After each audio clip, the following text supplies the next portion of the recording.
মুই কোন আপনারা দেখতে পাচ্ছেন আমার বিট্টু ভাই, তুমি কি খাইছো আজকে? কি খাইছো? আমি খাইছো ভাত খাইছো কি দি?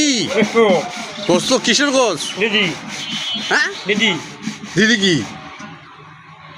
ও চড়াই। হ্যাঁ আপনি কাজ করেন কত করে পান? 20 টাকা 30 টাকা কতগুলো মোট দোকান? 500 500? হুম। ওকে একটা মেদিন হ্যাঁ। ইয়ে ফুল তোমার বউ কটা? মে দো নাই কে বিয়ে দেয় না কেউ? না কে দেখি তোমার মাথা চুল নাই, দেখি কাপ খোলো তো দেখি। ফুল নাই এটা ও আল্লাহ, তোমাকে বিয়ে দেবে বলে এই ঈদে বিয়ে করবেন? এই ঈদে না সবাইকে দাওয়াত দেবেন না কেন? না দিলাম এইগুলা কাম করে সংসার চলে হ্যাঁ না? এটা তো সংসার চলবে না। এই যে হিং। হ্যাঁ, এই প্রত্যাশায় খোদা হাফেজ। বাংলাদেশ জিন্দাবাদ।